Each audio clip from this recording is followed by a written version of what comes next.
Perspective drawing, reported by James Imran P. Herrera. So, perspective drawing is a technique used to represent three-dimensional objects on a two-dimensional surface, creating an illusion of depth and space. The word perspective means the proper relative position of objects as seen. Perspective drawing is the only one representing the contemplated building as it would appear to a spectator. It is the representation of an object on a plane surface as it would appear to the eye when viewed from a fixed point. So, ang ibig sabihin ng perspective ay ang tamang relatibong posisyon ng mga bagay na nakikita. So, ito ang paraan ng pagpapakita ng mga bagay sa drawing kung paano mo ito makikita mula sa isang tiyak na anggulo. Importance of perspective drawing. In art, helps create realistic scenes, adds depth and space to compositions. So in design or architecture, used to convey accurate spatial relationships, crucial for technical drawings. So, sa art, tumutulong ito para makagawa ng mga realistiko o makatotohanan ng eksena.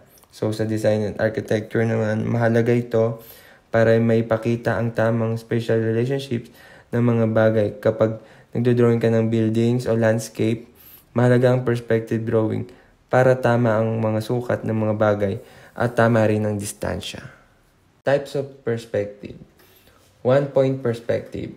So, all lines converge to a single vanishing point. So, often used for objects directly facing the viewer. So, sa two-point perspective, two vanishing points, commonly used for objects viewed at an angle. So, sa one-point perspective, so lahat ng linya ay nagtutungo sa isang vanishing point. Madalas ginagamit kapag ang object ay nakaharap ng diretso sa viewer. Ito ang pinakasimple sa mga klase ng perspective drawing dahil lahat ng linya ay papunta sa isang point lang. So, sa two-point perspective, may dalawang vanishing points. Madalas ginagamit kapag ang object ay tinitingnan mula sa gilid. Kapag mas complicated ang object, mas maganda gamitin ang two-point perspective para mas accurate ang itsura. So, let us consider this box. So, this is the plan or top view of the box. You are looking directly down on the box and there is no height shown in the handle. So, this is the elevation or front view of the box. You are looking directly up on the box and there is no depth shown in the handle. So, sa plan, makikita ang top view ng object. Habang sa elevation, makita ang front view. Walang depth na pinapakita dito. Ang plan ay parang nakatingin ka mula sa itaas ng box at ang elevation naman ay parang nakatingin ka mula sa harap. So, one-point perspective provides a three-dimensional depiction of the box. Notice the flat front of the box and the parallel lines forming the sides of the box recede towards a single point. So, two-point perspective also provides a three-dimensional depiction of the box. But in this view, there is a leading edge and each side appears to get smaller as they move away from the leading edge. So, sa one-point perspective, ang one-point perspective ay nagbibigay ng three-dimensional na itsura ng box. Ang mga gilid ng box ay nagre-recede papunta sa isang punto. Ang front ay mukhang flat.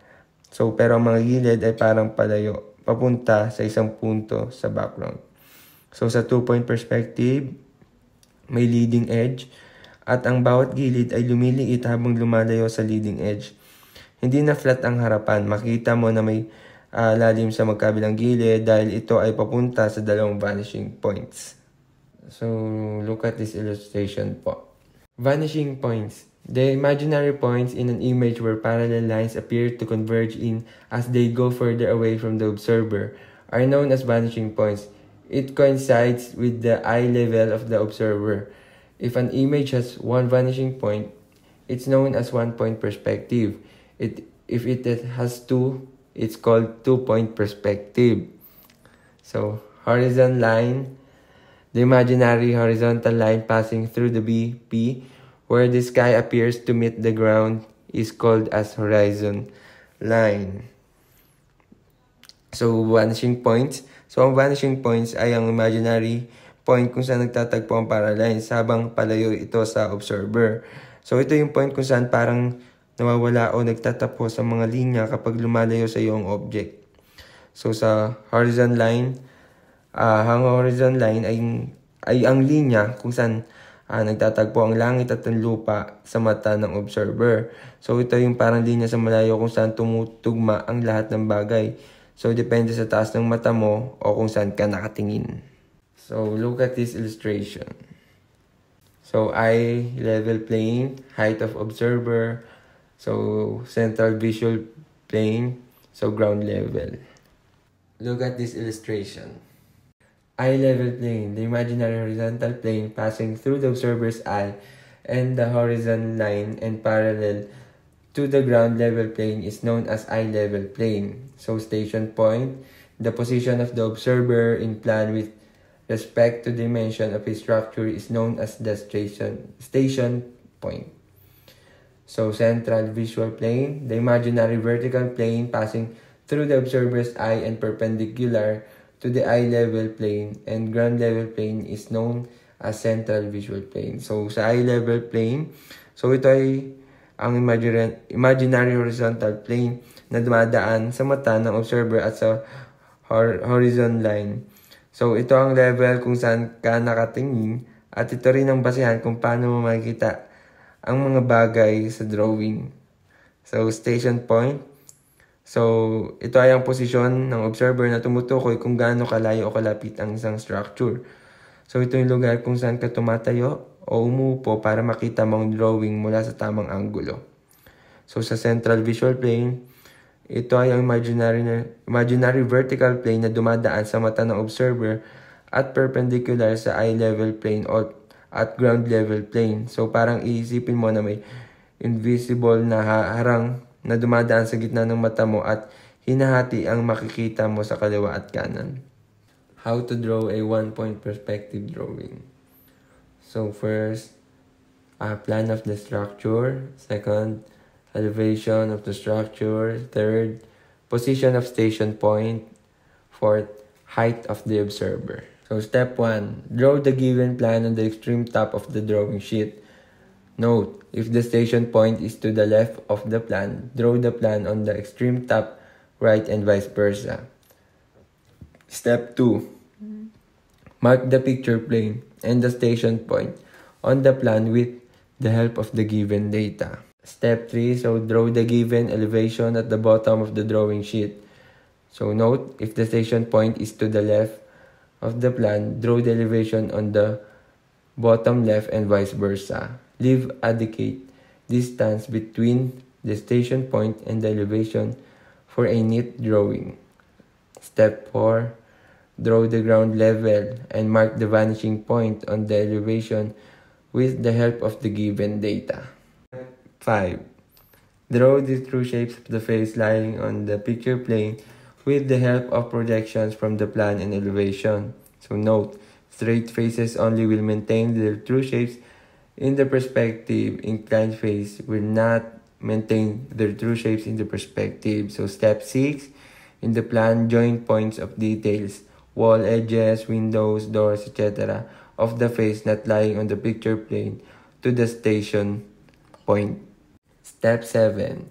So in the elevation, join the points of details of the same face to the vanishing point.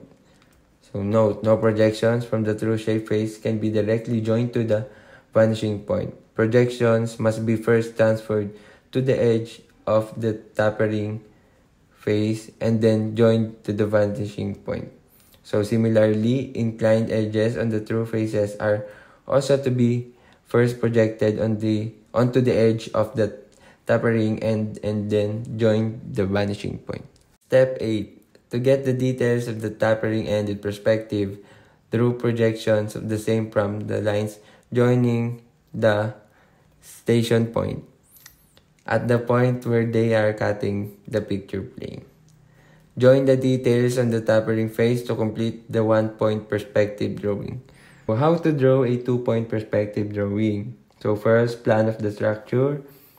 Second, elevation of the structure. Third, position of station point. Fourth, height of the observer. Step 1.